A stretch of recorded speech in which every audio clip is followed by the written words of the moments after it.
Hello. Hopefully you're doing all right. It is Tech Talk time.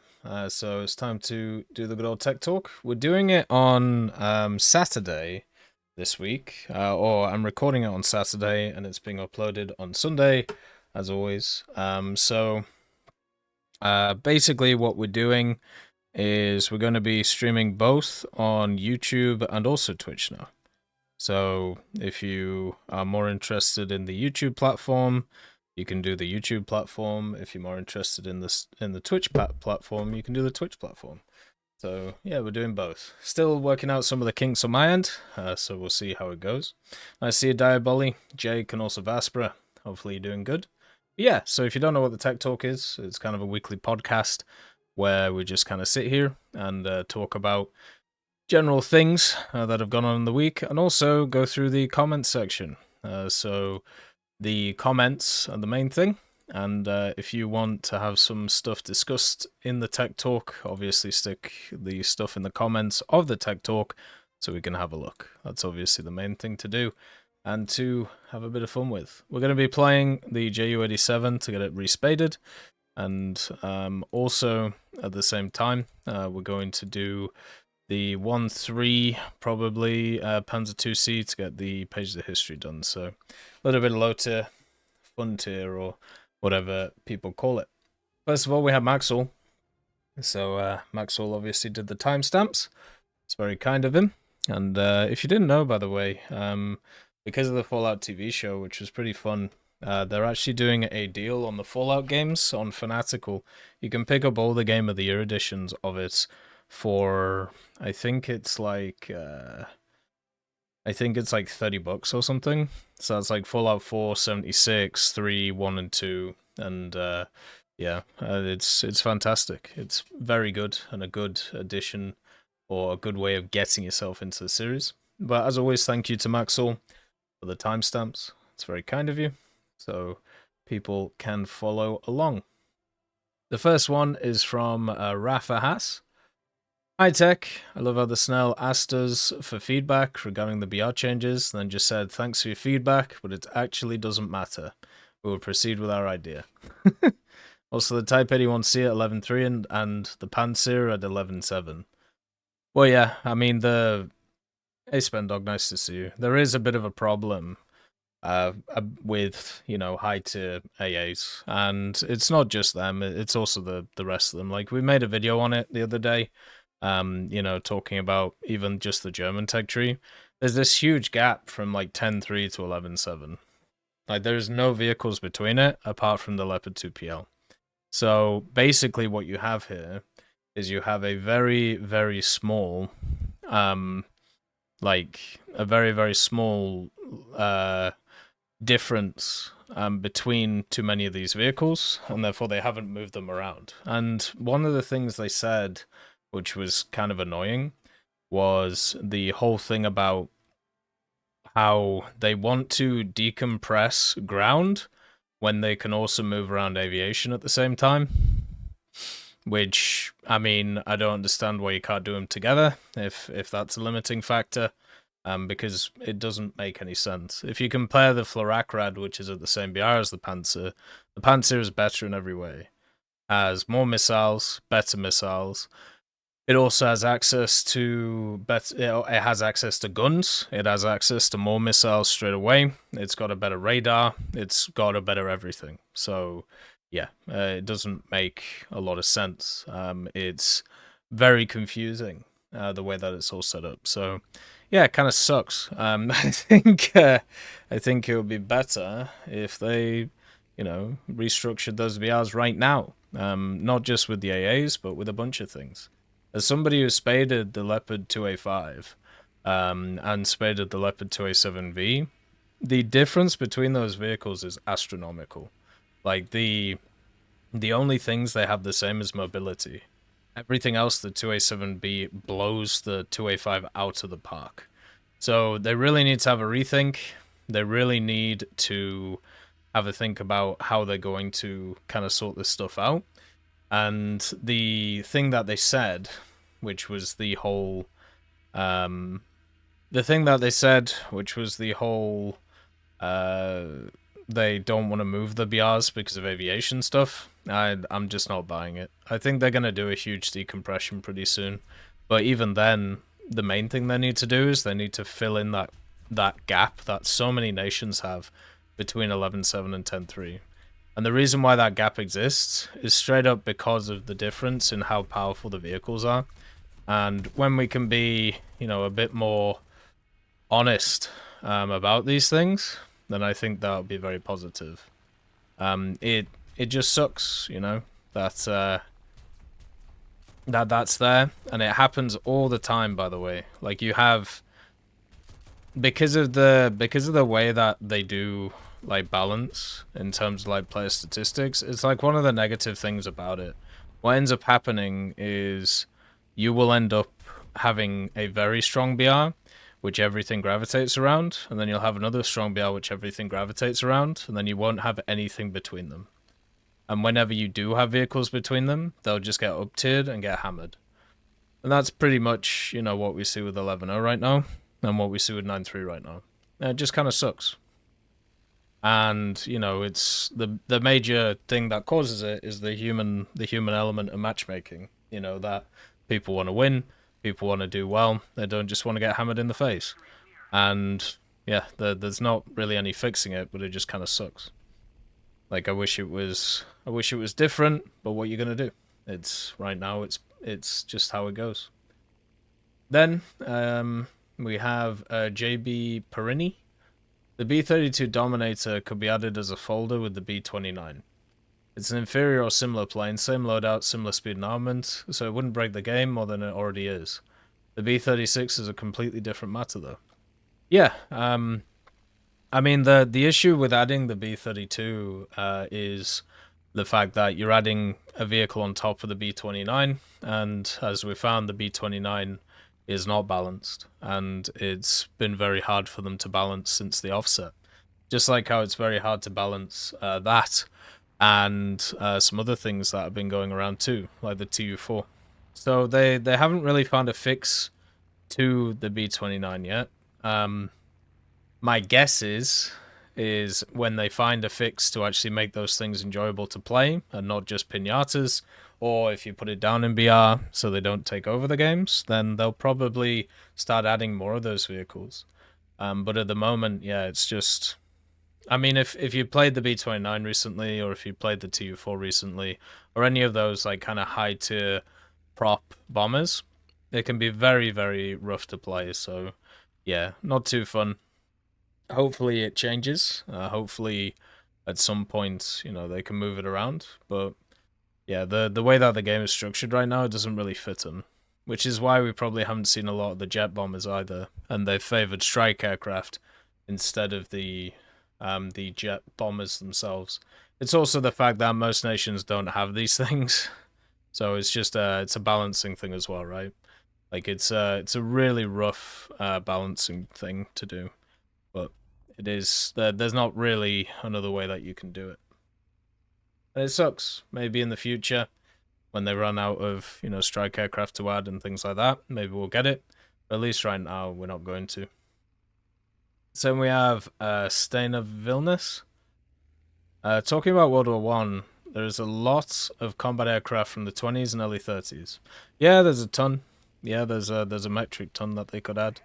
And the basic problem that I've seen with stuff like this is if you add vehicles like that, they obviously get put at the lowest point of the game, and then you have to kind of decompress upwards from that. So instead of pushing up top to, you decompress the bottom and then you work your way up, which could be fair.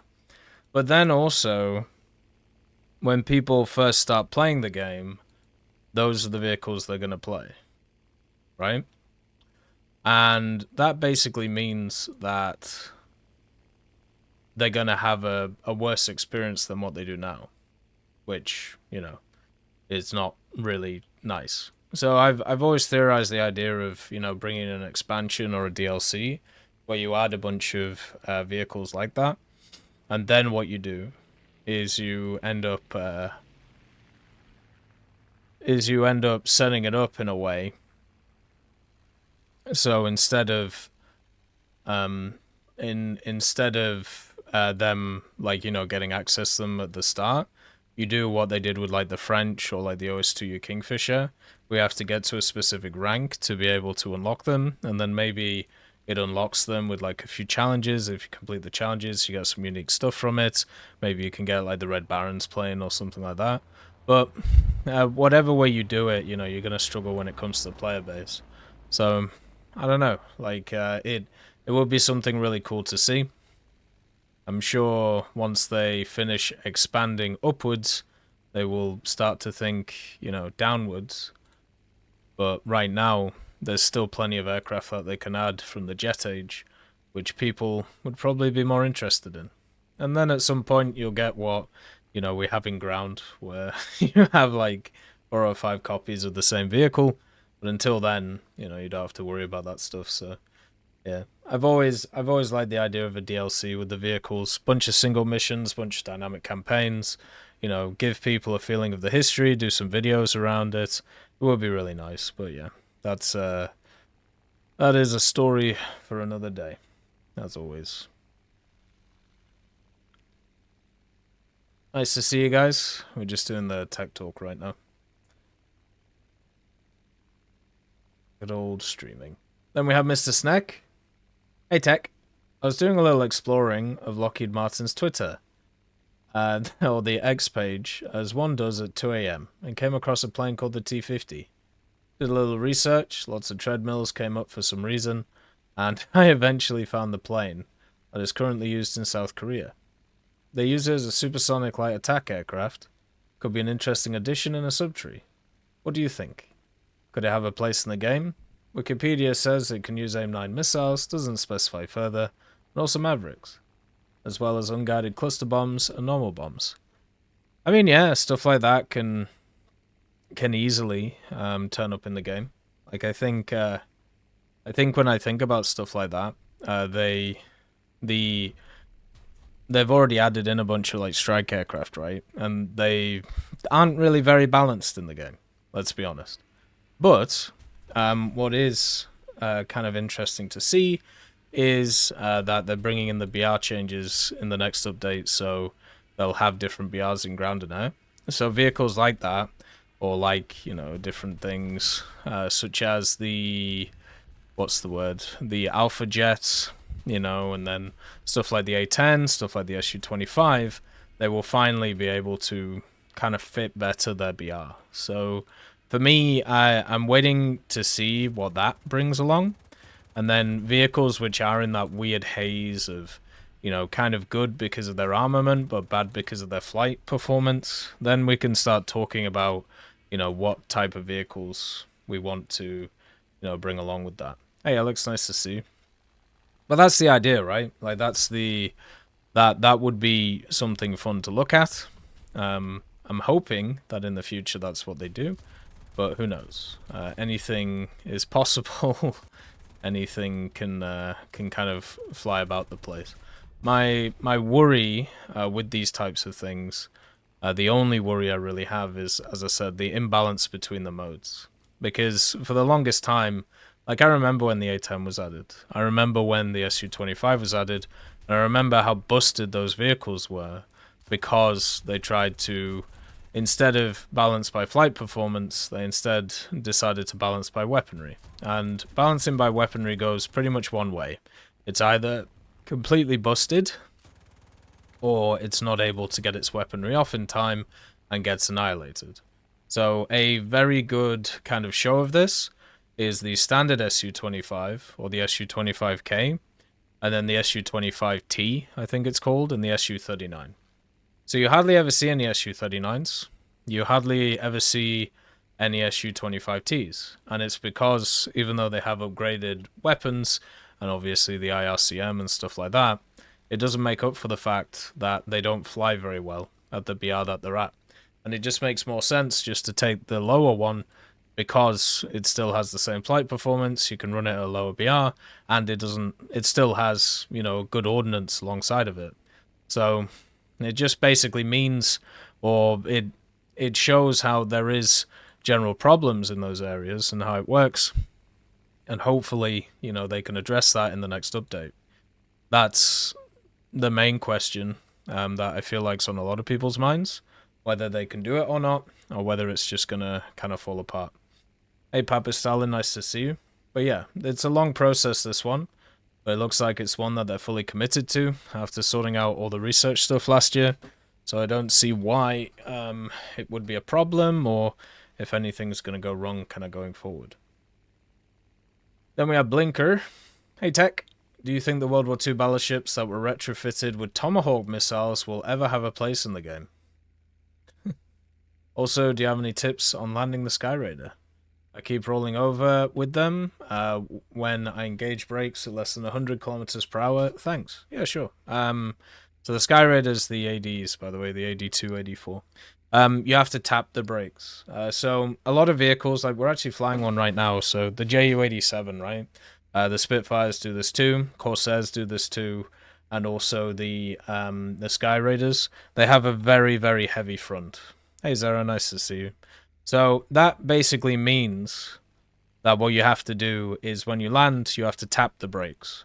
So instead of holding the brakes down all the time, you instead like tap them. So you'll hold them for a second, you know, hold down the elevator. So, you know, the elevator is raised upwards, so therefore it's counteracting the front. But you can see there, I'm pushing up the elevator. So then what you want to do, you can't see it on the screen, but here, I'll just close this. But you see how I'm like tapping it? So instead of like doing it all at once, it takes a little bit longer to brake, but eventually it will not tip over. The other thing you can do is once you get below 50 kilometers an hour, you can actually turn the rudder. The wheels won't fall off and it'll slow you down quicker. So that's pretty much what you do, like with vehicles like that. And that's how you land them without them flipping and annihilating themselves. World War II battleships is an interesting thing, especially with the Tomahawk missiles. It really depends on where they go with the. It really depends on where they go with the destroyers with the missiles. What we've seen from War Thunder Mobile is they've been slowly but surely adding a lot of destroyers with stuff like that, and yeah, it's I think that's the first stage where we'll go. And then also coastal machines with missiles and stuff. I don't think hey Manuel, nice to see you. I don't think we'll get it where they will attempt to do that stuff. So I don't think they'll attempt to bring in the battleships first with the missiles. I think they'll go for destroyers and, you know, cruisers and things like that from the post-World War II era. Then once they add, you know, the World War II battleships, which to be honest we don't have a ton of right now. We have some retrofits, but not like full bangers, right? Like you don't have the ones which people kind of resonate with when it comes to the Second World War. After those, then we'll go into like a missile age. I think that's more standard, you know. I think that will affect stuff a bit more. But we're talking many years down the line for stuff like that. Like, I mean, there's so many things that they can add over the period, and yeah, so I won't be worried about it. Like, it's gonna happen pretty soon, and by pretty soon I mean half a decade. But in War Thunder terms, maybe that is pretty soon, depending on how the thing gets projected. So we have user, bombers for air sim, fighter attackers for air RB, all of the above for air AB. There's quite a decent amount of bombers that work in air RB. Just, you know, you have to play them in specific ways. Air sim could use better rewards / more bases to bomb / more AI to intercept you and make it challenging. I like Air Sim and used it for the Jaguar IS event, plus helped me enjoy the game a lot more than Air RB. It would also be nice if sim battles got better rewards and received more attention. Just don't have any rewards for custom battles like they do now, and it won't be a problem. As for the CAS problem in Ground RB, raise the spawn points for CAS and or limit the amount you can have up like an arcade. I play CAS, but I also play SBA, so I do know both ends of the spectrum. Yeah, they just have to increase the spawn cost of the vehicles. Like, it's Sometimes the most simple solutions are the best, and that is a very simple solution and should have been done a long time ago, but for some reason it just isn't, so kind of sucks. The the uh the thing about a sim, at least for me, is I feel like it gets crazy rewards anyway. The fact that most of the time you are fighting not real people. Most of the time you are doing more of kind of a PvE kind of deal, especially with these types of events going on. I don't really think you need more out of that. I think in general that's generally okay. So yeah, I don't see a world where you would need more rewards from something like that. I might be wrong though. You know, some people obviously have a much better time with these things, and you know, maybe they like it a bit more, so they'd want more out of it. But every time I've looked into stuff like that, I never feel like there needs to be more rewards. You know, I generally think it's okay. So, they do put a lot of effort in AirSim. If you actually think about the amount that they've adapted it compared to other game modes, they've done a lot more to Air Sim than they have, for example, Air Arcade or Air Realistic over the years. Even though Air Sim is one of the lowest population game modes, they've used it a lot of the time for like testing grounds, so they've used it a lot for different things. And to be honest, it's been pretty successful. Like when you think about it, and I think overall it's quite nice to see that people are enjoying it now. I personally think that when it comes to SM, that it's nice to see that they've been focusing more on the abusers than the general players, because one of the problems with SM is it's highly abused by a lot of people to either vehicles, or grind out accounts, or share accounts, so you can pump up one specific account. So yeah, they've taken a very active role the last year or so to try and fix those things, and hopefully they continue. Hopefully they have, great prospects with it. There was another 3,000 people banned recently. I think tomorrow I might do a video talking about it, or maybe Monday, whenever the BR changes get implemented, because War Thunder Japan has some fantastic posts about them, and I think they go underappreciated. So on Twitter or on X, War Thunder Japan, whoever runs it, like puts some really funny things on there when it comes to like the cheaters and stuff like that. So let's see if I can find it. Should be back like a week or so. Yeah, there you go.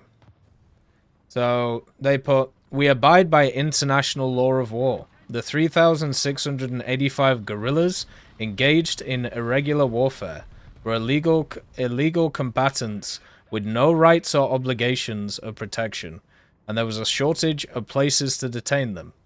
If there are no prisoners of war, there is no need for humane treatment. Everyone, please abide by the laws of engagement." Like, pardon? Like, what are you talking about? They're literally saying, "No, we don't have to abide by anything," because they're not abiding by the things either.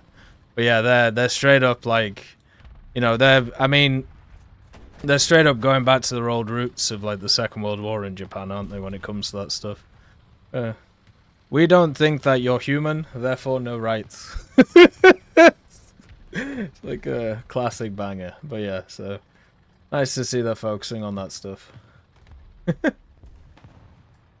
Then we have House of Schmidt. During the last dev server, Gajin had a playtest with advanced Fox 3 missiles and included a post on the forums for feedback. Gajin's dev blog about the playtest and a lot of feedback on the forums seemed to push for smaller teams for top tier. What changes do you think Gajin should make to Air in order to properly introduce these weapons next update? Well, let's be honest. The push for smaller teams in top tier has been basically pushed since top tier went to larger teams. Because, here, I'll tell you how this works, right?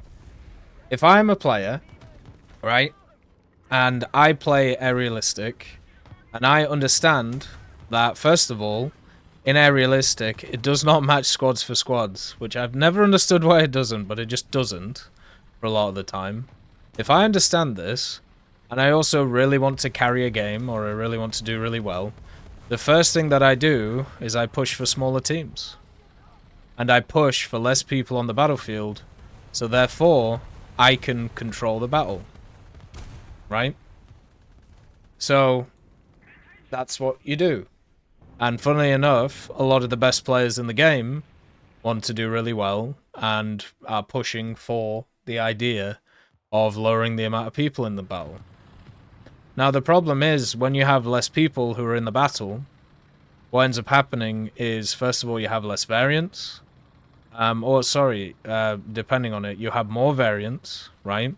Because it's more dependent on each team player and how they play. But it also means that you can't really play any other vehicles apart from the best ones, because you know for a fact that in a limited area, you're going to run into people who are just going to be playing the best stuff. So that just sucks. So it means that you see less stuff. It becomes more boring and people get more agitated. And if you're stock, you're just screwed. You just die. Because you're going up against a set of people who probably won't have any of that variance because they understand that you're just going to get canned. So yeah, the idea of pushing for smaller teams comes and stems from the idea that people want to carry and people want to do well, which is a completely fine idea, right? But also, at the same time, you have to look at the other side of things. If there are more people around the map, if there is more stuff going on, therefore there is more chances for people to be able to get access to things, whether it's kills or whether it's other stuff. And this is very important for people, especially who aren't running fully, active machines. The other thing as well is, as somebody who did the playtest, hardly anybody was even using the active radar homing missiles. Most people were actually just using the IR missiles or using standard loadouts because it was one of the only times they actually had which they were able to actually play these vehicles at top tier, which is why these playtests never actually work and why they're pretty much useless.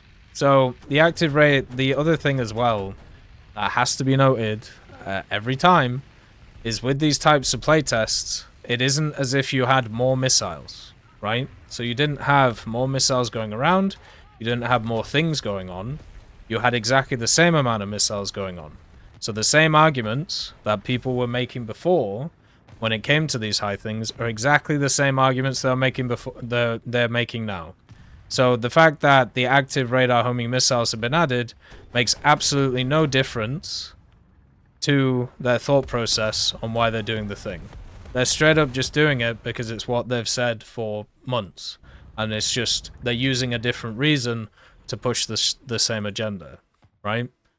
So none of that actually has changed. The reasoning hasn't even changed. It's just, there's a lot of missiles.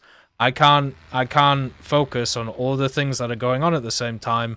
Therefore, I'm going to die. I don't want to die. I want to carry, right? It's just how it goes. And my opinion on this is pretty simple. There are modes that are out there which are designed for more concise, controlled team play. Whenever they do the ranked seasons, that's what that's for. Whenever they do stuff like the tournaments, which they run pretty much every week now, that's what all that is for, right? There is no reason to make the core of the game that too, because of the fact you already have that outlet that you can go around and stuff, right? I don't want everything to be the same, and the problem that you have, especially with very experienced players who are more based around the competitive side of things, which are the people who are usually very loud about these things, is they don't like change. And the change that was made a year or two ago, when it came to the amount of people in these matches, they still haven't liked. Because as I said, it negatively impacts them.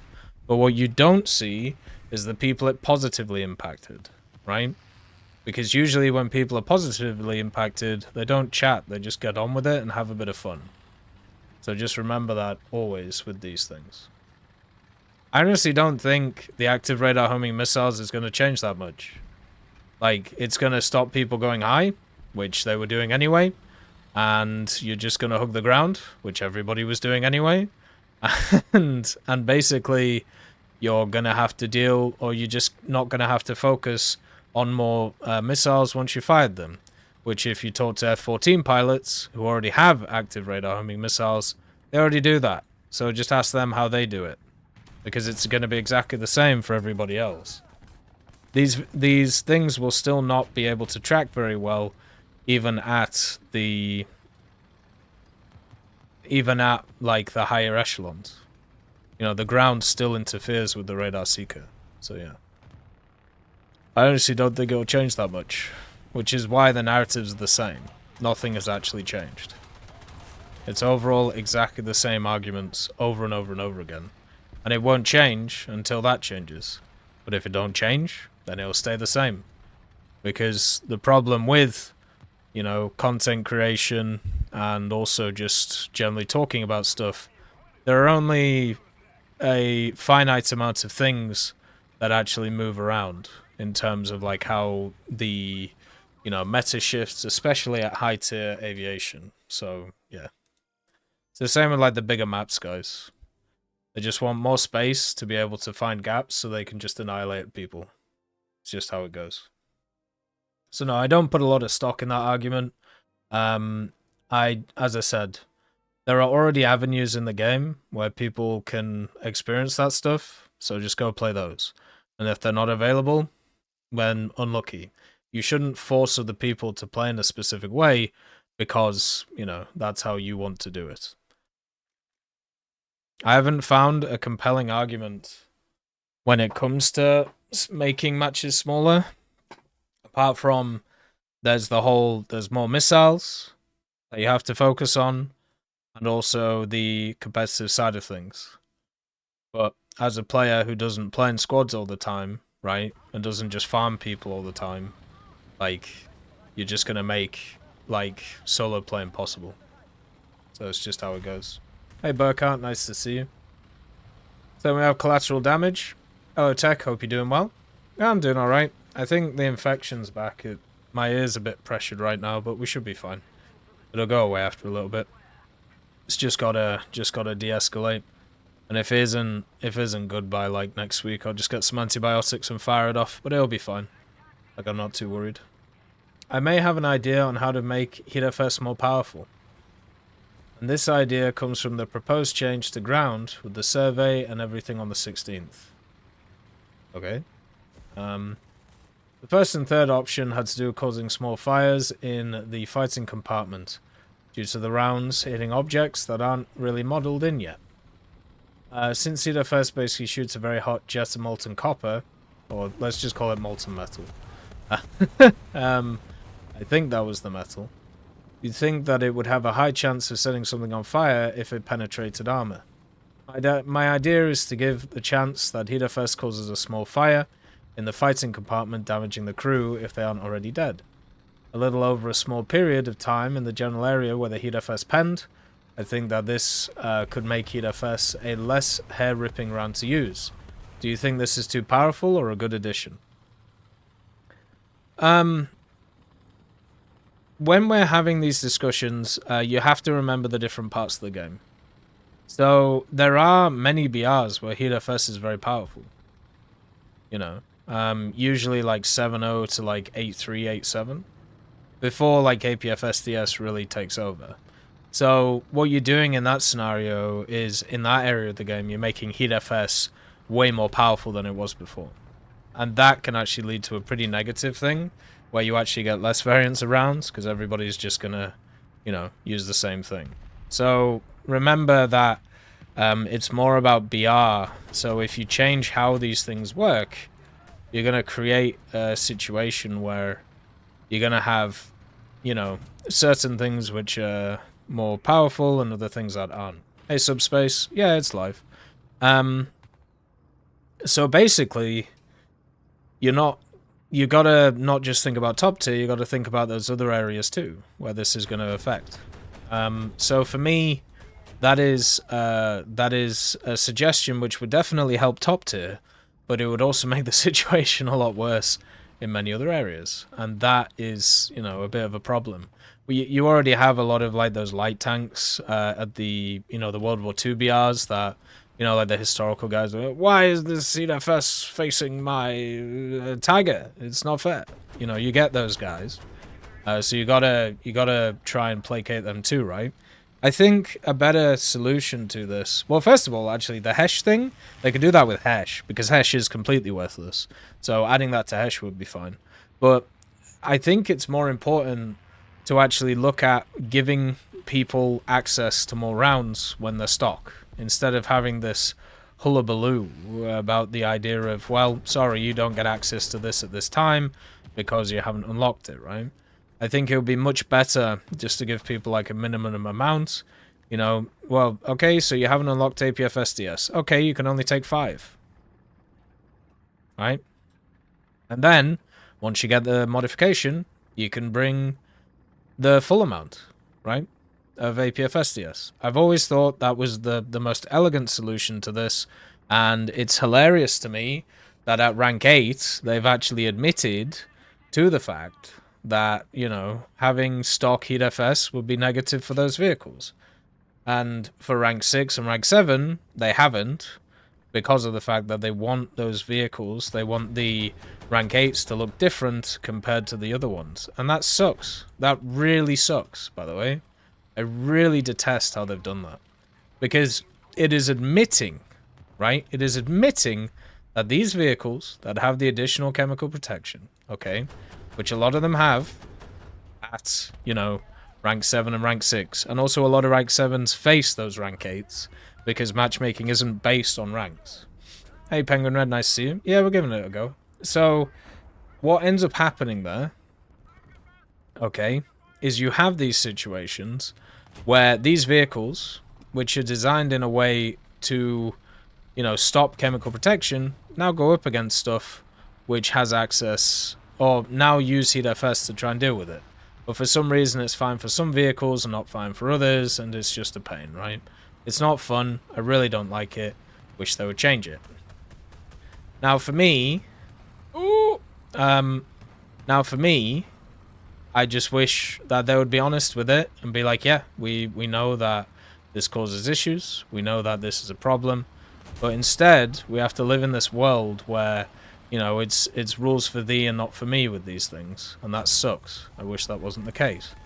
But yeah, so that is a bit of a problem and just kind of sad. And hopefully in the future it's different. Hopefully... Hopefully they can change it. But for now, that doesn't look like it's going to happen. That makes me sad.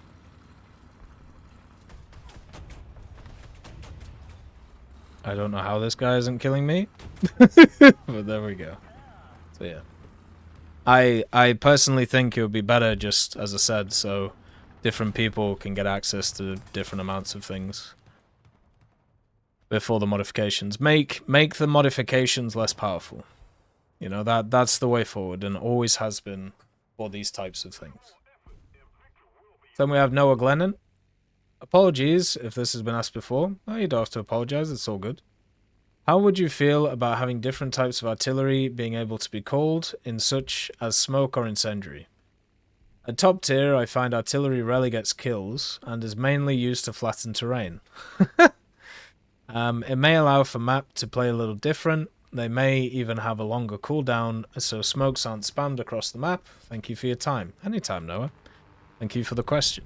I like the... Right, okay, so I don't actually like the way that artillery is.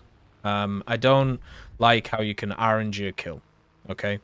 That has never felt right for me in pretty much any game, because yeah, you have like the crew skill for it, yeah, you have all of these like changes to it, and you know that can influence it, so there's kind of a little bit of skill there, because you can put in like so you can put in stuff to make it a bit easier, but it never feels good when you get an artillery kill or where somebody kills you with an artillery, right? I was playing the VBC more recently. The VBC PT2. for the Italians, and there was 2 games in a row where I got artillery to death. Did I feel like I did anything wrong? Not really. I wasn't like sitting stationary in a place. It was literally at the start of a battle, capping a zone. They'd called artillery, and I got overpressured. Right? That isn't fun. Like I didn't get outplayed. I didn't. Nothing happened. I didn't feel like it was good. I just got battered. Right? And that is the problem with artillery. It isn't satisfying to the person who it's happening to. It can be satisfying to the person who did it, but I feel like there are better ways of doing it. The incendiary idea for artillery. Hey Teddy, nice to see you, man. I like the incendiary idea for artillery. I think that's pretty fun. I like that. I think that would be quite nice. The other thing I do like about the idea of artillery is actually doing something which is not, it won't get destroyed targets, so smoke artillery. So what I would do is I would actually change artillery to fire smoke shells or smoke canisters, and maybe even the incendiary thing. I kind of like the incendiary idea as well, so you could switch between them. Now, to me, that would be much more fun than just randomly dying to things and also randomly getting kills for things. I think overall that doesn't feel nice and generally will lead to negative outcomes where people just stop playing the game because it's, they get bonked by something. I still remember that Battle Pass challenge where you had to get an arty kill, or you need to get like 3 arty kills or something. What a pain. What if your team starts dropping smokes on you for fun? What if they drop artillery on you for fun now? You still die. Like, like if anything, it's better, right? Because you don't die. And it can create space for different things. The only issue is, of course, you'd have smoke all over the map all the time. So you've got to be a bit careful about that. But yeah, I think it would be much better to have a non-lethal artillery. It would lead to people being able to push through more places and also just a little bit more fun. So yeah, I'm all on board with that idea. Then we have Moist Beaver Farmer. Hi TEC, what is your favorite war crime of all time? Well, I don't really have a top 10 list, if I'm honest with you. I mean, gas. My favorite. I think my favorite thing about war crimes is not actually the war crimes themselves. It's just the hypocrisy around them. Like there is a lot of times, especially in the First World War, where certain things were labeled as war crimes and certain things weren't, and it was basically just based on whoever was in the ascendancy at the time, or whoever wanted to take responsibility for things, or whoever they wanted to, batter around with things. Like the whole shotgun versus gas thing, right? All those things. I think it's quite fun. But yeah, I don't really have like a favorite one because I'm not huge into human suffering. It's not. I don't get off stream and know. You know what? I really enjoyed the rape of Nanking. That the story behind that's really up there. I don't think in that way. I don't really like reading about these things. It just kind of makes me sad because it reminds me of what the humans can do. It's like Boadicea and the Romans, right? Like why did Boadicea rise to prominence?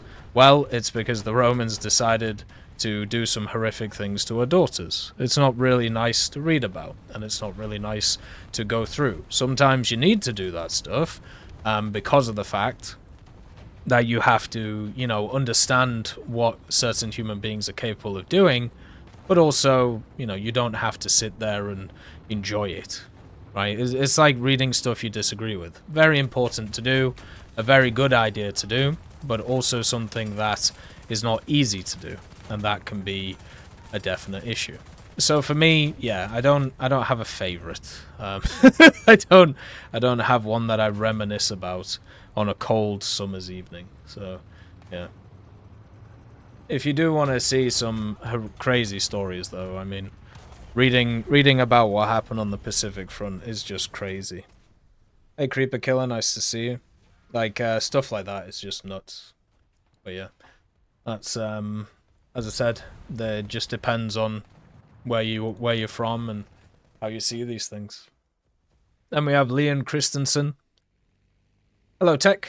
With the talk about bombers, which are very interesting suggestions, I'm in the favour of adding the Tu-2SH, the Fire Hedgehog. My final two bomber suggestions would be the American YB-35 and the YB-49 Flying Wing bombers. But my last curveball suggestion, both the variants of the XB-72 Super Thunderbolt, take care. You too, man. Yeah, all of them would be fun to see. The thing that always gets me kind of interested is obviously we have like this new event cycle, which we're probably going to get the same amount of event vehicles as we did before, but it means that they can actually do themes for each of the events, which is really cool. And it means that it opens it up to more unique stuff, right? So, for example, Object 292, pretty cool. The Jaguar IS, even though it may not, the plane itself may not be that interesting, the actual, story around it with the Indians with it, and then also with what we got access to in terms of like decals and decorations and stuff is really cool. And then also at the same time, with the new event, you have like the same deal. So for me, when I have a look at a lot of those things, I'm really interested to see how they implement a lot of these. I feel like the way they're gonna do it is probably through events or through similar stuff, and I just I'm more interested in the surrounding event, right? Like it's like the battle pass stuff, okay? So for me, the way I've always seen the battle pass is it's supplementary, additional content on top of what we already have, right?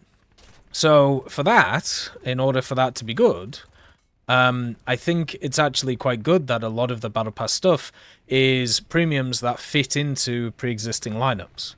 So it gives people an incentive to play the premiums and also gives them an incentive to, have a go at those areas. So something like the Flagstaff, fantastic Battle Pass vehicle. Something like the P51, also a great Battle Pass vehicle, even though it's not really that interesting. Something like that Tiger 2, terrible Battle Pass vehicle, because of the fact that it doesn't really fit in to like the lineups of Sweden, and then also you have an issue with the whole the whole fact that you're not going to get heavy in the tech tree now, and that sucks. So yeah, that's what I'm more interested in with those types of things. And when I think about stuff like those types of bombers, so the Tu-2SH, the XP-72, I see them as stuff to fit into lineups, very similar to like the AU-1, for example, or very similar to what was that? The IL-8, but also the other attacker from the Soviets. I can't remember what it is. Yeah, even stuff like the E-75, if they wanted to go bongo, like that would be fun. What was the Soviet strike aircraft that they added for the battle pass thing? It's like that huge thing with the ridiculous amount of guns. I don't really see it at all, so yeah, it's one of those things. But yeah, I feel like those types of vehicles could easily fit in that area. I think maybe the SU-8 might be the SU-8. Yeah, the SU-8. There you go. That's the one which they could add. So yeah, I'd be fine with stuff like that. And I feel like those would be perfect for that. It would be cool to see them. It'd also be interesting to see what bomb load they put in. So we have Malt Borjeson. Hi, Tech. Hello. Yesterday I opened the Lubec in the toolbox, and I know nothing about naval. I was wondering if it's a good premium that is worth grinding with. Which one is the Lubec?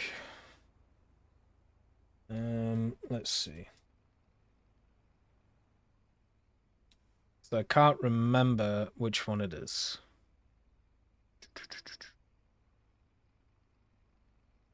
This is the Cairn class. No, I don't think so. I don't think so. If I remember, this thing's really high in BR, right? Yeah, it's a 4-3. Yeah, it's 4-3, a frigate, so it gets the destroyer spawn. It's basically, yeah, it's only got 2 100s. Yeah, no, I would say no on that one. It's in a bit of a rough place. It would have been much better to get like a destroyer premium or something like that. Usually those are a little bit better. But no, first of all, the Lubec, At 4.3, you're running into mostly destroyers and mostly American destroyers, and the thing will just get torched. Yeah, this one, right? So yeah, it doesn't have enough firepower, and even though the reload rate's really nice, it still doesn't put out enough damage compared to others. It doesn't have access to AP, so you can't deal with destroyers, and the torpedoes are naff as well. So I don't know. I suppose you get some rockets, but they're also useless. The only thing that's nice about this is it gets the HE, the HET or the HEVT. So you can, I suppose, use it as a second spawn to be able to go after aircraft, but yeah, it's not really worth it. Yeah, the fact that this thing is at the same BR as the SKR-7 is hilarious. Like, SKR-7 is much better in every way. Hey, Sneaky, nice to see you. So yeah, I would definitely say it's not really worth it to grind out this with. What I would do is I would actually grind out the, if you wanted to grind out the tree, grind to the 4.3s of the destroyers for Germany, which won't take too long. Play these ones, and then put the Lubec as a secondary, which you spawn in if there's a bunch of planes. But yeah, there's really no point in playing the Lubec. It would be much better just grinding through the standard tech tree to get up to it. It won't be a fun experience. You're basically just going up against stuff that is much better than you, so not too fun. Hey Zoya, nice to see you. Just doing the tech talk, but overall pretty good. Feeling okay. Not too bad. Alright, so then we have MT11222. Question. Yes. What do you think of the idea that infrared SAMs having the track to targets for some seconds instead of being a look and shoot thing? Even bad players have positive KDs with the Strela, Ocelot, and so on, and I think that shows how broken it is. Especially when a plane doesn't know that they have to spawn in. I think right now we have a real problem in War Thunder. Hey, Alipace, nice to see you. We have a real problem in War Thunder with the fact that CAS at those levels is very powerful, and all of those vehicles that you're saying are overpowered and stuff like that keep going up in BR over and over again, meaning that they can't deal with the CAS that's around the place. I think it's very easy to use those types of vehicles. I don't think it should be made harder because there needs to be counters to CAS. If you have a look at stuff like the Ocelot, it's only useful once you get the VT or the proximity fuse, which takes a while. If you have a look at something like the PGZ-09, it's awful with its IR missiles. You've got the Shigler, which also isn't doing too well.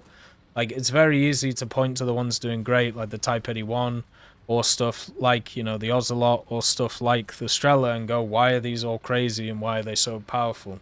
Then you have a look at the Type 93, the Gepard 182, the Chaparral, and you realize, oh, maybe it's not that. Maybe it's other things that are going around. So for me, I don't see it as a issue with IR seekers. I think, if anything, we need a rebalance of the CAS elements, because even if you have a look at the stats of an AA player, they're probably going to be better than a KD of 1, but if you have a look at the impact on the game that a CAS vehicle has or can have, it is much more.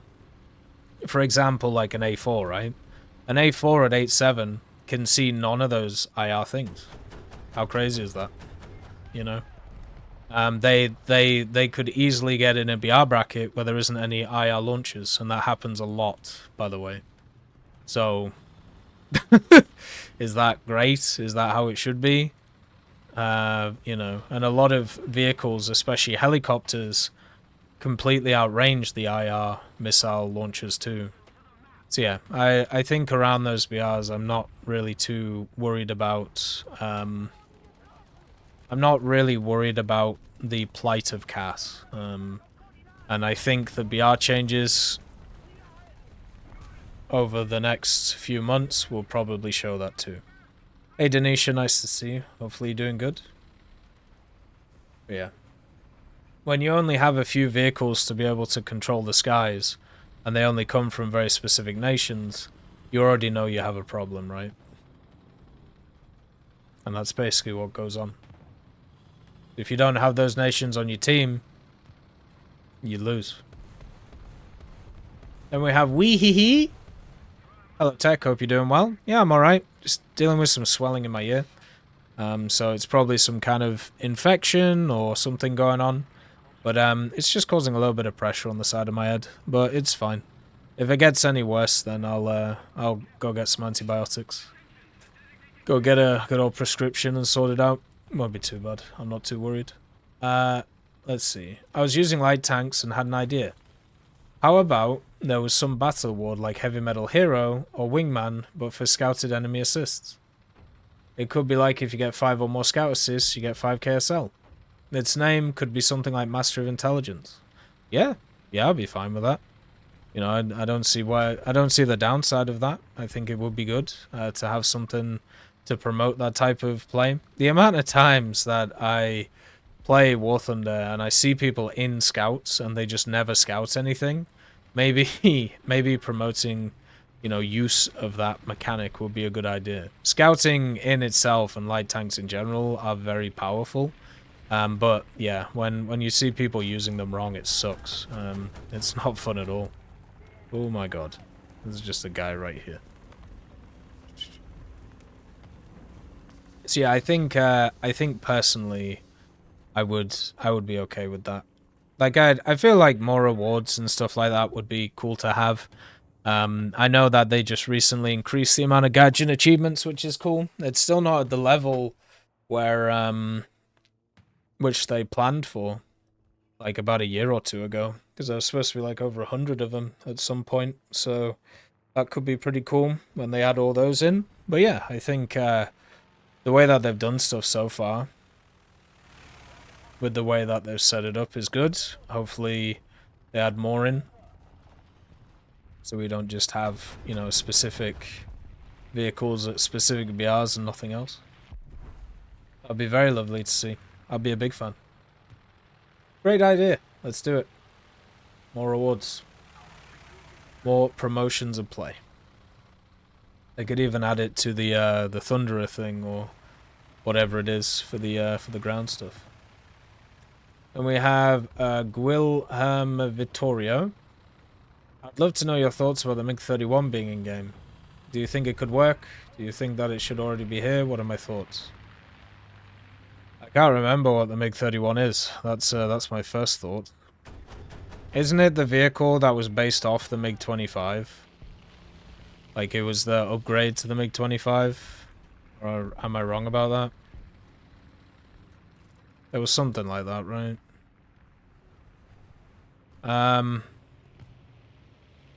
If that's the case, then yeah, you can Alexa if you want. The reason why the MiG-25 isn't in the game is because of the simple fact that it doesn't really fit in the game. They'll probably do an event for it in the future, like a big, you know, big proper event, you know, about it. But I think we should get the MiG-25 before we get the MiG-31. And yeah, it's just it's one of those like awkward vehicles that people ask for, especially since, you know, we've already gone past the asking for the MiG-31 stuff. MiG-25 stuff, which was all done last year and the previous years. But you just have to understand that those, just like high-tier bombers and stuff like that, they just really don't fit in the game. So they're gonna have to add them not as like standard vehicles, but instead in a unique way to make it so people actually grind for them and want to play them, you know. Yeah, the MiG-25 would be the MiG-25, but more useful if you aren't intercepting heavy bombers. Well, that's good. Hey, Sarge Moon, nice to see you. Hopefully you're doing alright. Yeah, it was nice talking about the MiG-25 last year. I'll probably do a video on the MiG-31 at some point. Mustard has a really good video on the MiG-25. If you want to see like a highly produced kind of MiG-25 video, that one was fantastic. But yeah, the MiG-25 is fantastic, not because of it, but because of the propaganda around it. And if you ever want to see just a masterclass in propaganda, and also how it can backfire, it's well worth looking into that stuff. If you don't know, the MiG-25 was created, okay? And when it was created, it was breaking all the records. Super fast, you know, crazy missiles, and, you know, nothing could catch it. It was just nuts. It was breaking all of the speed records, and it made America super, super, super worried is the word I'm looking for. Is this your first time playing War Thunder? Yeah, it is. Do you have any tips? But the problem with it was it kickstarted the Americans into overdrive mode. So the Americans went, oh, we're that far behind? And all the American companies just went nuts, you know? They went absolutely crazy. And then they produced stuff like the F-15, the F-18, the F-16, the F-22, and the F-35, and they've never looked back. Oh, the F-A-18, sorry. So they basically, the MiG-25 is a large part on why you have American aviation dominance nowadays, you know? Hey man, Killer, nice to see you. You have plenty of tips? Oh, cool. Let's hear some. So the general fact is the MiG-25 story isn't cool because of the MiG-25, but because of how people responded to it, you know? And how people moved around it. And I think that's cool, you know? I think that's quite nice. Hey, these people, nice to see you. Your thoughts, unless you made a vid? I didn't see you on the new mechanics War Thunder's trying to add. Which ones? Alright, so then we have Islam, or Islam Zayod. A pretty fun name to say, I like it. Hey TEC, how's your health now? Hope you're okay. Yeah, like doing a lot better than before. We had a few weird things going on, but there's definitely some kind of viral infection that's just like wandering around my body, so we'll have to see what goes on. But, you know, I think we're on the late stages of it now. I just have a little bit of swelling in my left ear, and then we're good to go. So, I'm not too worried. I'm in the 4th top squadron, but I don't understand how the G will be distributed. You're number 80 in the squadron. Can you explain it? Thank you. You mean with like the squadron battle stuff? I've got to be fully honest with you. I don't really know how the squadron battle stuff works. So, basically, I'm pretty sure it only goes to like the top members, right? Like the top 20 members. But it's not really my world, so I'm guessing there's like a wiki article on it, or I guess there's something like that on it. But I haven't really paid attention to the squadron battles for many years, so I'm not really sure how that all fits in. So yeah, hopefully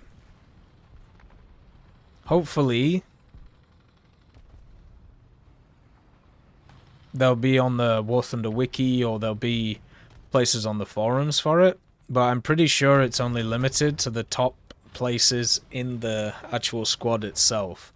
It kind of like works how World War Mode works, where it was like the top so many people got the prizes, and then everybody else just got screwed.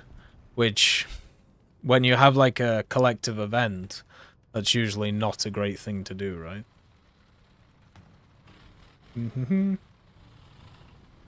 So I don't know. We'll see. Like, I could have a look into it for you. But usually, I don't really focus on the squadron battle side of things, because a lot of it is, there's a lot of just stories or a lot of stuff that's happened over the years in it which aren't very positive and have not been, you know, great to read about or great to be part of. So yeah, a lot of tomfoolery and a lot of cheating and a lot of, you know, sharing accounts, which is cheating, and all of these general things. And it's just not very good. You know, it's not great to go through. But yeah, we'll see. Who knows? A tank you're using is good for taking on light medium tanks only from the side. I haven't seen many heavy tanks at these BRs. Maybe the T-35. Yeah, health is improving, and we should be better by next week. My ear, just as I said, it feels like a little bit of pressure. But apart from that, it'll be fine. Which group am I planning on playing? All of them. We're gonna go crazy. If you could remove any vehicle from the game permanently, what would you remove? This is from Elverman. I don't know. I'm not sure. I don't know. I don't know a vehicle which I would want to fully remove for people. Because that kind of changes every update, right? I'm more focused on actually bringing vehicles back so people can get access to them. I think that's actually more important. If I was going to pick one which has had a abrasive cost on War Thunder over the years, it would probably be the KV-1B. But I wouldn't want to remove it, right? I would want to actually focus on giving it to other nations. So instead of it, or making it more accessible for people. So I'm not really a huge fan of removing stuff, but if I had to, it would probably be the KV-1B.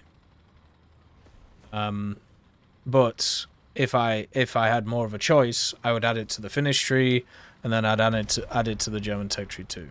So, just to make it a little bit more fair for people. And working a bit better. Because I don't like when, I don't like it when people don't get access to stuff. It kind of sucks when that happens. I don't think it's very fun. I don't think it's enjoyable. That, because they wouldn't remove it from people, right? They would only remove it from being researched, which is just not fair. So there are plenty of busted vehicles in the game, but I feel like a lot of those could be fixed. So I'm not really too worried about that stuff. But yeah. I think probably the KV-1B. That's what I would go with. If you work on Germany, try to get to the 5th tier tanks during November if you get a chance to get the mouse. Yeah, that'll be fun. Yeah, the mouse looks pretty good. I like that. I don't know how it plays though. Obviously, it seems quite chunky, quite slow. Who knows? Yeah, I'd probably move the KV-1B. So we have Maxwell.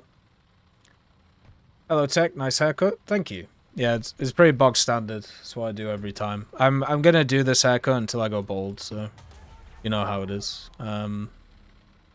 Nothing will change until I lose the crop. Yeah, it's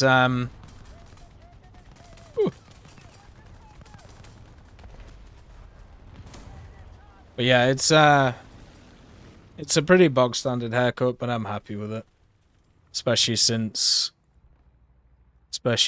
the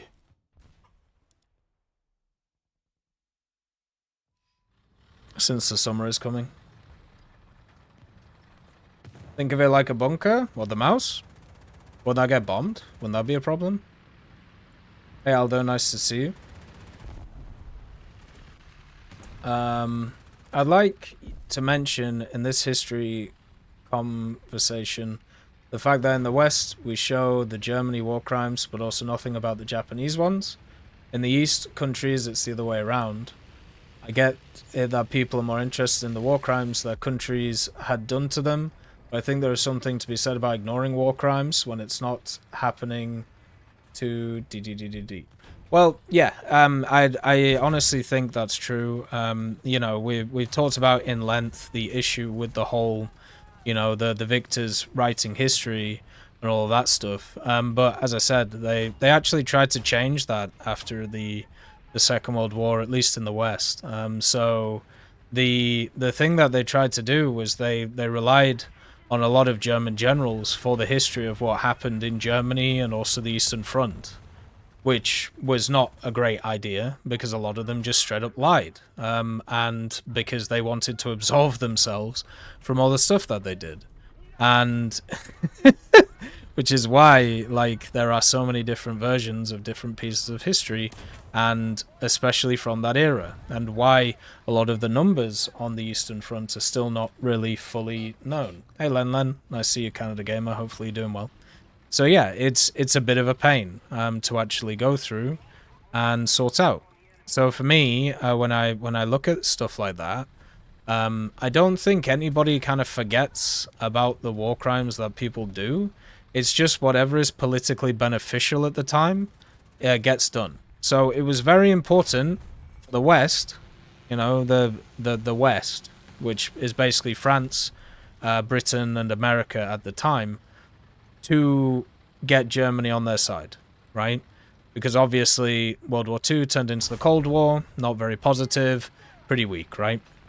And it meant that they didn't want to lose the German public to the Soviets. So you had Operation Paperclip, you had a lot of whitewashing, you had a lot of things to basically absolve many people from the things that they did. And then you also had South America, which was very fond of certain ideas and also certain sets of people from that area, which did some very similar stuff.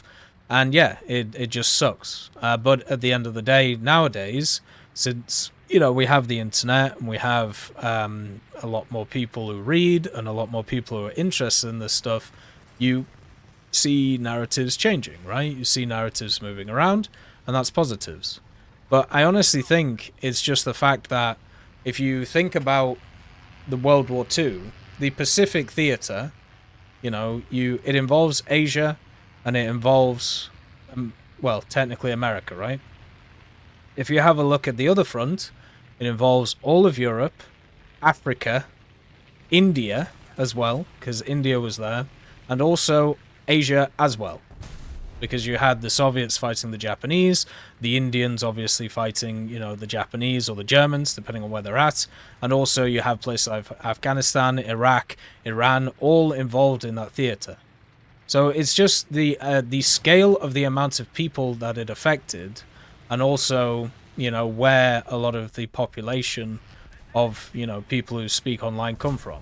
You know, at the end of the day, the internet is, you know, English/American. A lot of it is set up like that. Many other countries have tried to change that. You know, obviously Russia has their own setup, China has their own setup, but most of the time, you know, it's not changing the fact that the core internet that most people take in is from that slant, right? So it's just how it is. So yeah. Could I send you the roadmap War Thunder put out the other day? Sure. Yeah, you can put a link in the thing if you want. Would be kind of cool to see. The KV-220 to remove it? I don't see enough of them to worry about that. I still see a lot of KV-1Bs. But yeah, so there's a lot of factors involved, and I don't think anybody... The thing I never see, right? Right, okay, so when it comes to these conversations, the thing I never see is people dismissing it, right? Instead, I see people not knowing about it, but I never see dismissal. Whereas from the other side of things, I do see quite a lot of dismissal, and I think that is actually way more dangerous than the other side. So, yeah. That's at least the way that I see it. Personally, it's just how it goes. I have two L3s trying to kill me. Jesus Christ. There you go.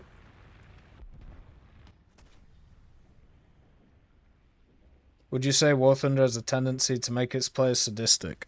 No. No, I think that's a personal choice, based on people and their proclivities. So then we have Charlie Harris. What is your opinion on the future introduction of Fox 3 missiles, since I've heard quite a few people saying that they were completely impossible to dodge? Now, when I usually play air battles, especially at top tier, I always turn my radar off to give me some degree of surprise when eventually I go screaming past the enemy at like Mach 1.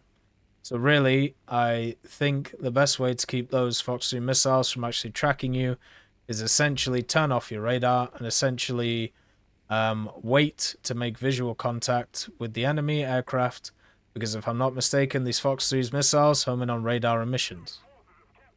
You could just stick near the ground. You know, you could just do that. So simple as. They don't lock onto radar emissions either. That's a different missile. That's stuff that was used for seed and things like that. These lock onto your profile. So turning off your radar will not make them not track you. Is probably the best way of putting it. The way to the harm, that's it. Stuff like the AGM-88. So Fox 3s are just basically it's an extension of a semi-active radar homing. So basically the way that a semi-active radar homing missile works is you lock onto an enemy with your radar. Doesn't matter if the enemy has a radar or not. It doesn't lock onto that. It locks onto the profile of the plane. And the semi-active radar homing missile follows your lock, right? The difference between that and an active radar homing is once you've fired the active radar homing, it is able to keep lock by itself. So you don't have to keep a radar lock on the enemy, okay? So it has nothing to do if you have your radar on or anything like that. That won't actually do anything for you. Now, the thing about it is the way that you dodge semi-actives is you create a bunch of fuzz, let's call it, or noise for the radar itself so it can't get a stable lock. And the way that you do that is you create ground interference or general interference. And you do that by backdrop, or you do that by, maneuvering, depending on the radar and what lock it's on. Now, the way to successfully dodge semi-actives and actives is exactly the same way, because they're functionally, from you being attacked by it, exactly the same. Because most vehicles now can hold lock onto you even if you are in any situation, because their radars are very powerful at high tiers. So what you want to do as a vehicle is just stay near the ground. So like this. And what will happen is the missiles will find it very hard to track you, and they'll just run into the ground. Or they'll run into trees, or they'll run into water, or they'll run into whatever. As somebody who's played, so far, an okay amount of top tier, I suppose, or high tiers, that's how you dodge him. Just go low. And, you can keep your radar on if you want to. You can turn it off. The only thing turning off your radar does is it means that you don't appear on the enemy's radar warning receiver. So they don't see your radar, but they can still see your plane, right? So that's two separate things. They don't get the ping, but they can still physically see you, and the radar can still physically see you. So yeah. So the way that you deal with semi-actives is the same way you deal with actives, which is why I personally don't think it'll be a huge difference in the game. And also, I would like to point out, as I have done many times, we already have actives in the game. They already exist. They're called the Phoenix, the AIM-54. We have it in two variants on the F-14, which everybody conveniently forgets about when we discuss these topics. Hey, SK, nice to see you. Thank you, SK. That's very kind of you. Merci. So yeah, the way that top tier works now, basically what all active radars will do is it'll just mean that people will launch their semi-actives more at the start just to kind of get rid of them, and then they'll switch to IR again where they'll actually kill people. So instead it's more of a proactive forcing people down so you can hammer them with IR missiles, Hey Darp Chief, nice to see you. Hopefully you're doing good. So yeah, the way that you defend against actives is the same way you defend against semi-actives, right? So it shouldn't change how you play, which is why there's been this whole talk about Fox 3s and them being added, even though they already exist in the game, right? Okay, let's, once again, everybody just forgets about. I don't think it changes anything. I don't think it moves anything around. It'll be, you know, it'll be exactly the same. Yeah, which is why the conversations around all of it have not changed at all. They're the same things that people were bringing up a year or two ago. Right, so we have Jerry. What do you think of the idea of Gaijin giving us one more map ban? We have been getting new maps every update, so I think it makes sense for us to get an extra map ban. Also, you accidentally skipped my comment twice in the last two tech talks. I guess my comment was not meant to be. I apologize, Jerry. My bad. Did it appear on the screen? Or am I just, am I just bad at reading? But I apologize. Obviously sometimes I focus on the game and stuff like that. So yeah. You think BRs need to just go up to 15? Sure. Go crazy. Why not? I think map bans, I think they should first start with more liking and disliking. I think that would be a good idea. And then from there, they can add. I think from there, it would be a good idea to add, more bans as it goes along. But I don't know if they remove this feature or not, but they really should. If you have like a squad, you shouldn't be able to ban 4 maps at once. So if they remove that feature,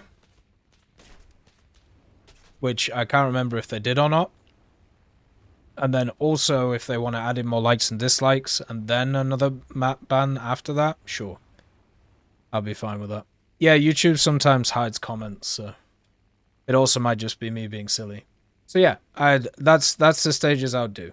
I'd remove it so you can't stack it with your team or your squad, and then I would like and dislike, add more likes and dislikes, and then I'd add another map ban. It's been removed for a while, apparently. There you go. I remember reading about it, but I can't remember if they did it or not.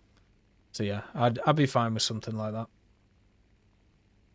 Think it would be good. Hello there, Tech. Hey, Maxwell. After doing last week's timestamps, I'd like to admit that I'm the kind of guy. I'm that kind of guy. I spawn 1 or 2 times per match most of the time. Lately, I mostly play to spade low to mid-tier tanks, and sometimes I either get frustrated when I aim at 7 FPS gets me killed, or I just don't want to spawn a whole lineup of spaded vehicles when I'm trying to spade one. For example, if I was spading the 7546 M43, why would I spawn a Firefly, the Breda and other vehicles I've spaded already? I used to never do that.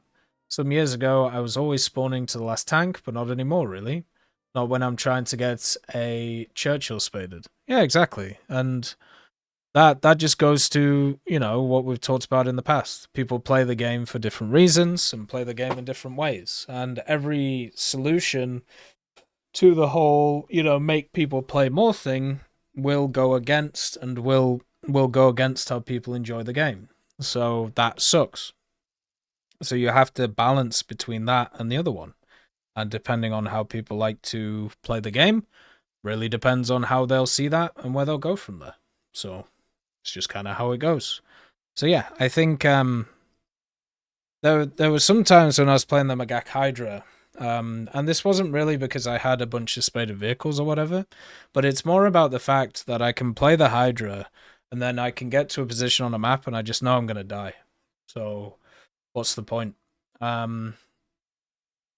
It's generally better to just move on to the next one because I know vehicles are in, positions that I can't counter. Usually at low tiers that isn't an issue, but at high tiers it definitely is. And that is also a good point, Alipay, spawn in to help your crew skills. If you're playing a lot of ground, obviously helping, trying to get multiple crew skills done at the same time is a very positive thing, and it's something you should work on, and it's something that people usually forget about. But at the same time, if you're just getting whacked over and over again, it's probably not going to work too well. But it is at least a positive for spawning in more. But for me, the time where I am in the game, I usually don't have to worry about, crew skills or stuff like that. That kind of comes with time, and nowadays with Soviets and Germans and a few others, I actually have like, full crew skills on some crews, which is kind of cool. It's nice. There we go. But yeah, it's a good point. One that's forgotten about quite a lot.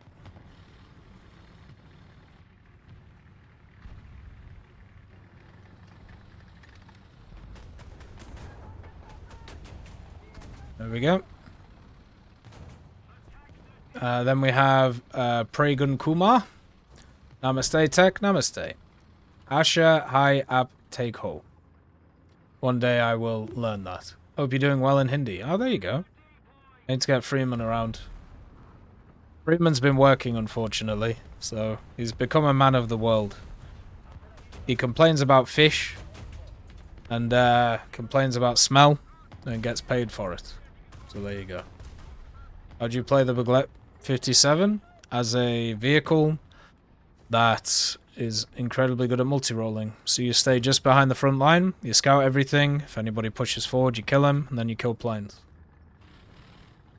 Question, should I buy the T29 in the American tech tree, because that looks really cool, but you're scared you might waste money on it, and would it be not so good? The Samura SM also looks pretty sexy, and Tankenstein says the French tech tree is also pretty good. The French tech tree is very good past rank 1, so getting a premium to get you past rank 1 is not a terrible idea. It'll work pretty well and you'll have a good time with it. I would say personally that I would wait for the sales, first of all. See you later, Aldo. Look after yourself. I would wait until the sales, which are in probably a week or two. Sorry, I'm just scratching my arm. And then after that, I would make the decision to see what was on sale. But you won't go wrong with the Samua. You won't go wrong with the T29. Both of them are fantastic. If I had to pick one, I would pick the Samua. Didn't realize, but the Samua has commander controls, which is just hilarious to me. But yeah, it's it's quite funny. So yeah, I would. Either of them are good, but I'll give my suggestions when the sales are coming. But you won't waste money on either of those vehicles. You'll enjoy both of them pretty well, especially with some of the BR changes they've done recently. That should be quite nice. So yeah, I wouldn't worry about wasting money. Both of those will be great.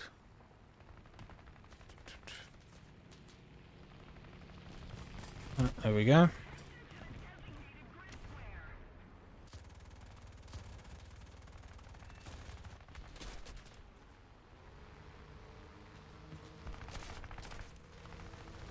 Alright, then we have La Sombra. Thank you, handsome devil. When are we going to see the US fast battleships, if you had to take a guess? Seems like we are right there in terms of timeline. I mean, it really just depends on where they want to go with naval, right? Like, they could add them whenever. Like, they're not going to break the game, or they're not going to go crazy with them. I think right now we're probably going to wait for at least a few more years before we see the top bangers. But yeah, I don't see why it would be too long until those. If you have a look at the American tech tree, it's very obvious they're setting up to add something there, which will, be a beneficial thing and, have a nice setup to it. Yeah, it's got the Sheradog and the T29 or T92, sorry, which is quite nice. Going to guess beginning of next year. Yeah, I mean, that could be it. Usually the middle update of the year is a big naval one. So, we might see something next update. Because, yeah, that's usually the one where they go a bit crazy with everything. But, yeah, who knows. I'm looking forward to seeing the expansion in naval, though. It was quite nice during the Imperial flagship event, like playing a lot of the cruisers and a lot of the other things that were there. And I feel like, at least for me, I would enjoy playing a lot more of them. We got like halfway through most of the 5.7s. But the main issue was, of course, the BRs, like, just don't really make a lot of sense. With battleships, I'm sure it's even a bit more crazy. Like, at the end of the day. So then we have Tetravolt Actual. Honestly, the only way the B36 Peacemaker and the B52 Stratofortress to an extent will be able to work in the game as it currently stands is to implement it just like they did the B29 all those years ago, with a reduced bomb capacity. Folder it with the B29 at the same BR, for those who really want to play it. Same would apply to the 52. A reduced capacity with its limited defensive armaments, countermeasures. It wouldn't be far-fetched to see the 36 and 52 folded with the B29. Optional aircraft put there for those who want to play strategic bombers. Yeah, they could do it. But that's the thing, like, because they can balance by bomb load or balance by armament, they can do it if they want. It's just working out if people actually want it. Or people would actually play it. Right? Because a lot of the additional things that they actually add into the game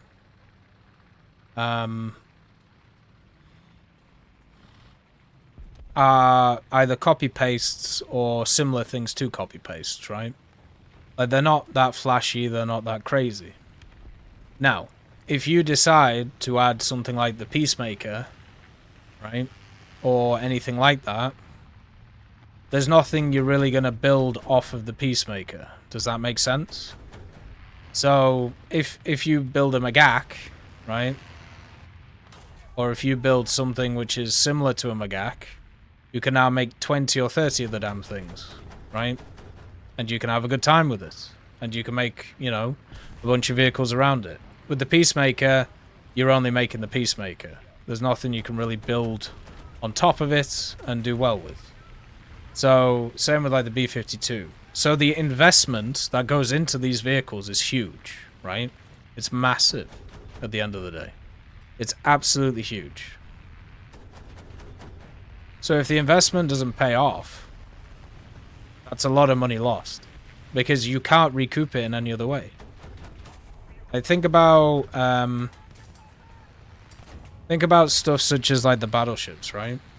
A lot of the battleships that cost a lot of money.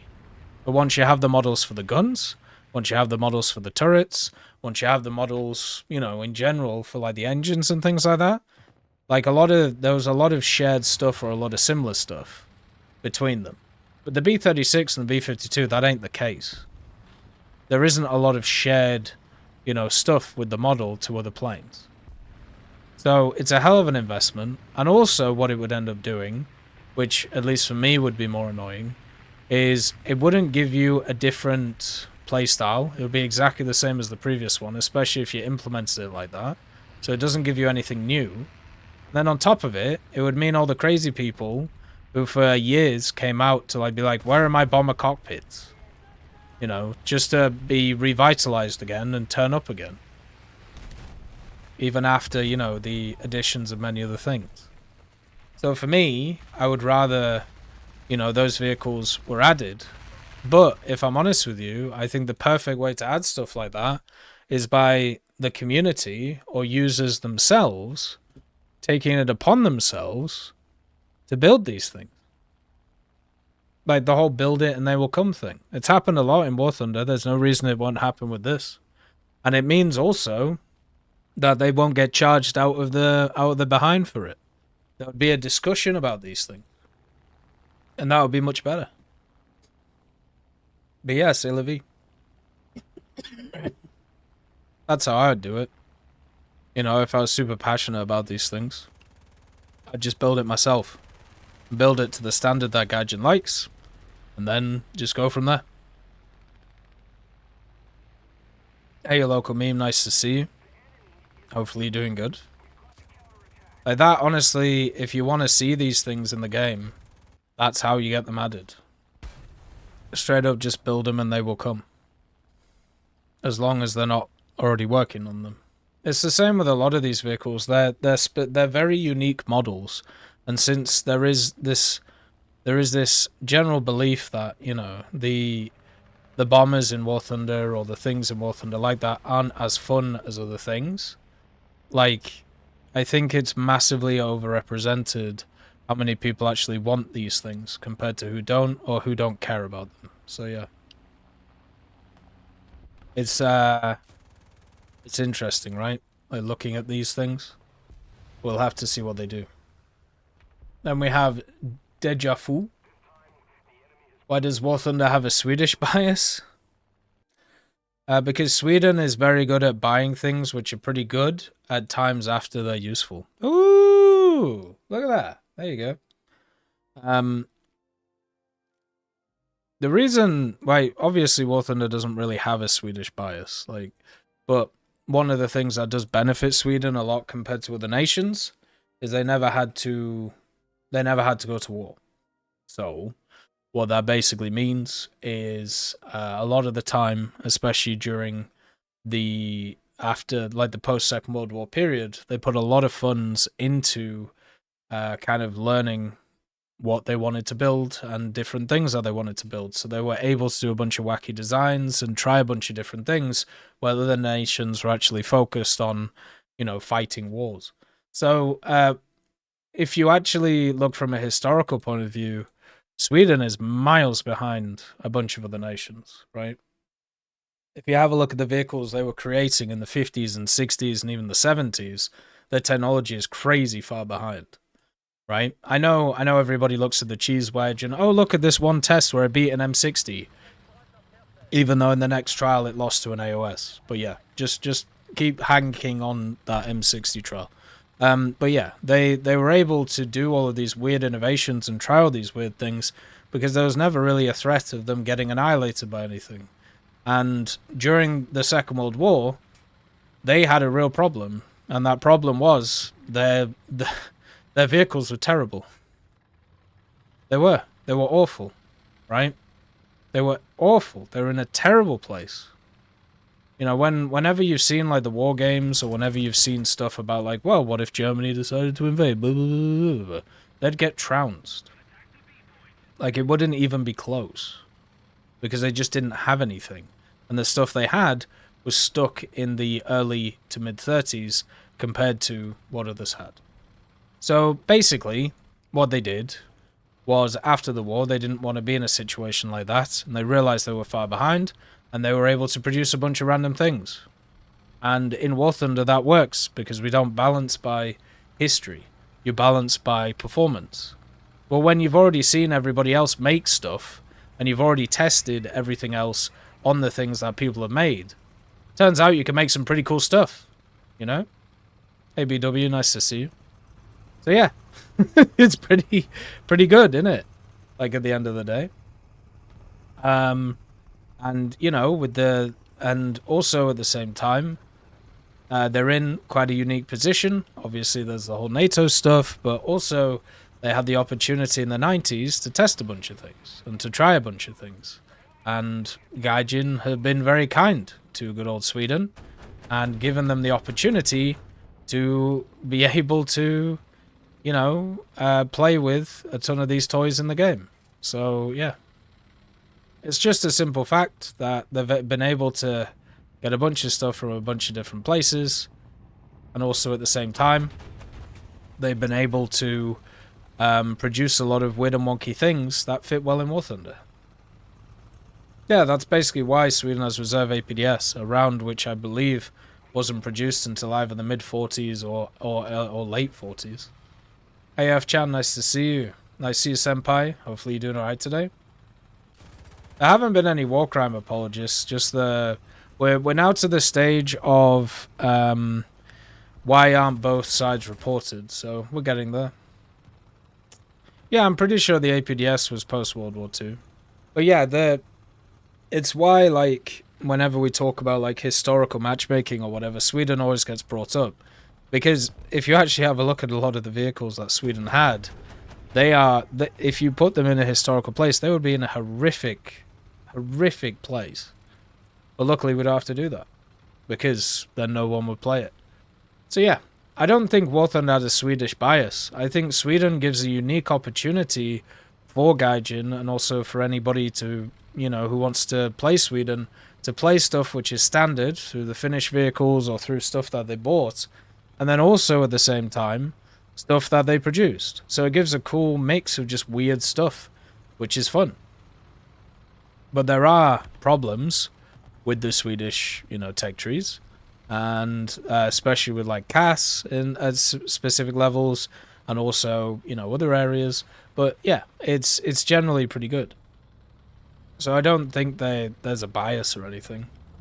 I don't think there's somebody who's trying to, like, you know, MacGyver it or Machiavelli it to make it so it's you know, Sweden is taking over the system.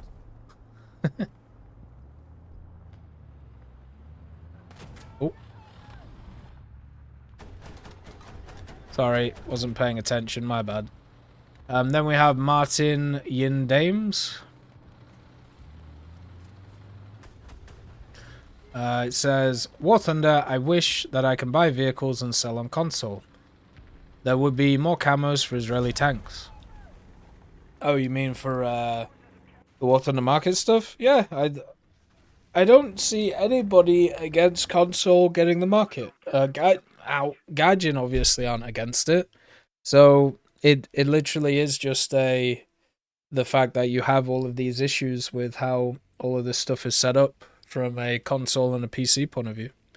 So yeah, I don't think anybody's against it, apart from the agreements that would have to be made with Microsoft and Sony. And over the last few years, Microsoft has been very open to a bunch of these different stuff. At least with other games, so I don't see why they wouldn't be for Gaijin, but Sony, unfortunately, is very, very, very stagnant on these things. They are definitely one of those companies that are still very much behind the times when it comes to all this internet stuff, very similar to Nintendo. It was actually kind of interesting seeing the other day that Apple actually have emulators now on their App Store. Like, I don't know if you guys have seen that, but that is like a huge deal, at least in my opinion, to seeing stuff go forward. So that's kind of cool. But yeah, the main problem is, you know, these deals have to be made between these things, and Gaijin will not want to give up a percentage of their revenue or control, which is probably a bigger issue with this, and Sony will want to take part of that. So it's just how it goes. What can you say? Like, it sucks for the players, and unfortunately, sometimes corporate stuff gets in the way of what people can enjoy, and that is awful, and I wish it wasn't the case. I can't stand it, but it's how it is. Like, you know, the research for the APDS started in the 30s, which caused APCR. But by the time mid-44, the research birthed APDS for the QF 6-pounder and later 17-pounder. But what about the Swedish APDS? If that's the case, then it was probably post-war, right? Kind of crazy. So then we have TNG. Is there a community skin for the PT-76 that's Mika-themed? I need it? Yeah, there is. There's a lot of weeb stuff, you know? Or a lot of anime skins on War Thunder Live. It's just kind of how it goes, you know? Nintendo refusing to sell old games, but also striking down any attempt to preserve them now is why they need to be taken down a notch. You remember when Nintendo did that stupid contract with anybody who made Nintendo content on YouTube or just on the internet, where they would take a percentage of your gross overall income? Oh my god. Even if you had, like, let's say 3,000 videos and one of them was about Nintendo, they would take a percentage out of all of them. That's how MCMs used to work. But it was a company asking for that. Crazy.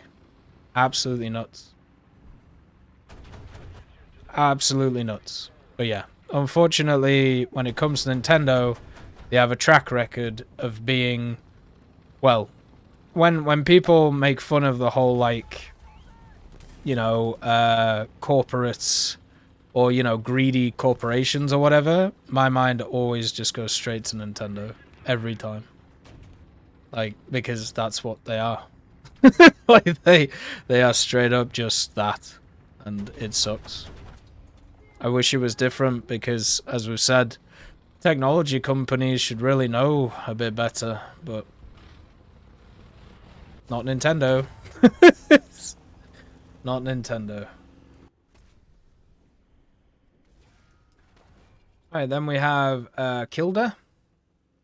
Sometimes I wonder why people complain about grind. I myself just enjoy the grind and seeing how I get to progress. With premium time and day of grind, I can get over 600 KRP in day and ground.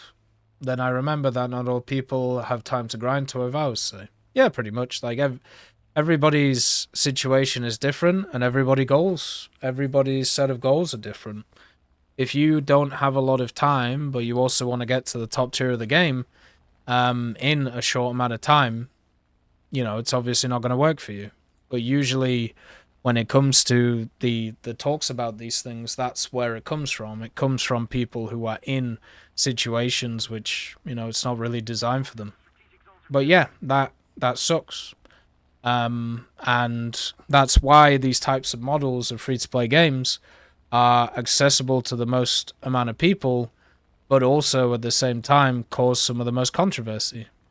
Because people just want to get access to everything, and it doesn't matter about their life situation or what they're doing, they find it annoying that they don't. And yeah, it sucks. There's not really a way around it. But, I mean, one of the fortunate things for War Thunder, which I know may sound really, really weird, but one of the really fortunate things is the fact that a lot of other games, e.g. Call of Duty or, Diablo or the Blizzard games, like the quite popular ones, they've all decided to be paid games and then also put in all of the stupid mechanics that free-to-play games have. Because they want to maximize their money. So they have, the different currency systems, they have the battle passes, they have the packs that they bring in and bring out again. They have, the premium content side of things. So what it's actually done over time is it's actually made War Thunder look better, because other games have gotten worse, which is startling, and probably why you don't see much complaining about that stuff anymore. Like, the only thing I've seen people complain about more recently is, the SL stuff, but even then, it's not a huge issue. Well, yeah, you have subscription services as well, like World of Warcraft, but also that's an old system, right? Like, that's not, like, there's so many games who tried a subscription system, like Elder Scrolls Online,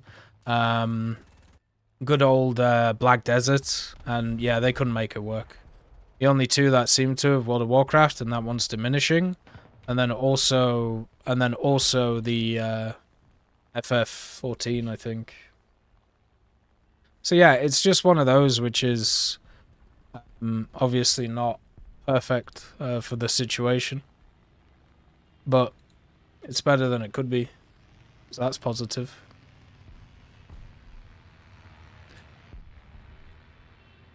It's been like this since the early 2000s. For World of Warcraft, yeah, but free-to-play games didn't exist in the early 2000s.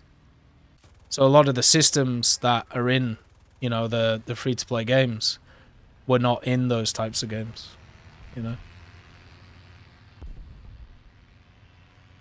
Right, so that's the end of the questions on the tech talk. Does anybody have any questions while we're live?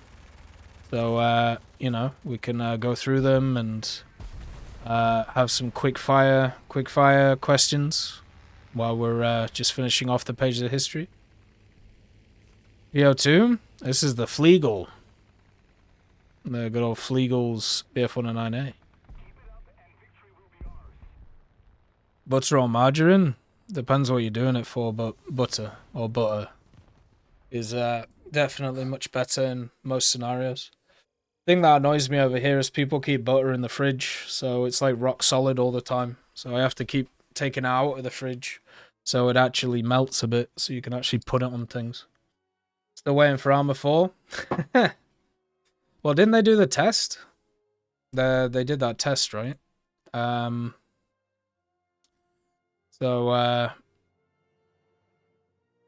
they made you buy into a server test, basically. So I don't know what they're gonna do with that one. We'll have to see. More free ways to earn G when? I don't know. There's already a ton of ways, basically through like all the events they do. Can I play the PO2? No, I'm not feeling it.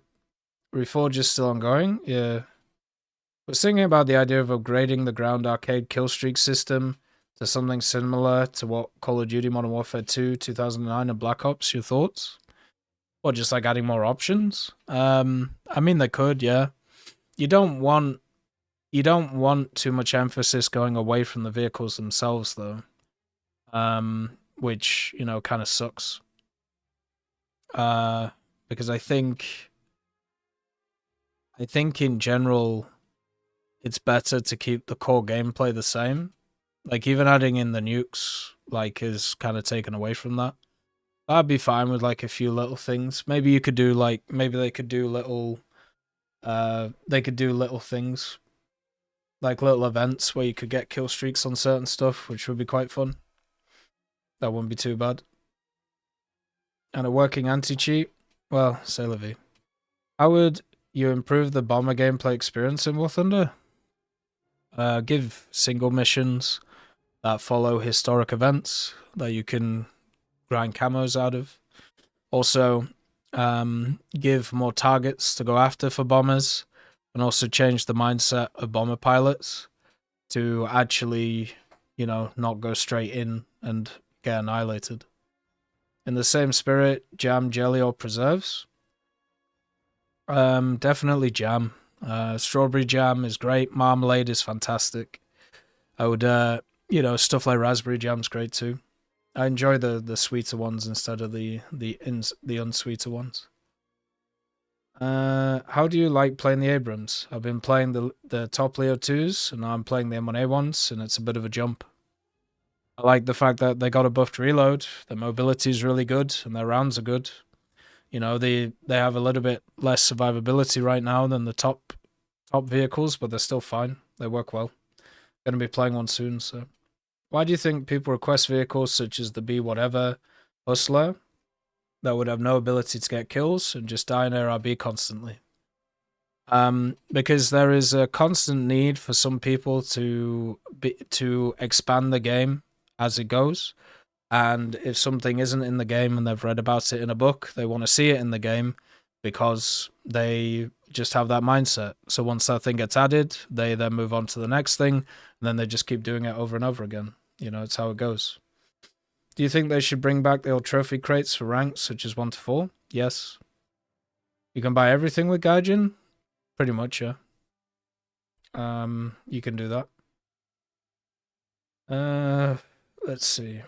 The survey we had the other day stated that a slight majority of the voters wanted more fires into the fighting compartment. Do you think it will be implemented with that kind of little margin? It really depends on if Gaijin wanted to put it in or not. If they wanted to put it in, then yes, they will. But I think what is more likely is they will bring it in, but they will adapt it to what they were saying. So instead of it being as, you know, as concrete as they said, they'll move it around based on feedback to try and make it a little bit nicer for people.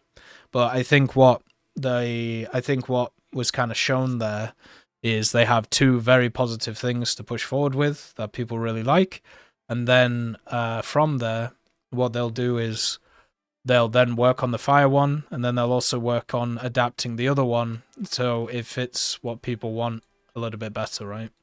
I think that's probably what they're gonna do, because that's what they've done in the past.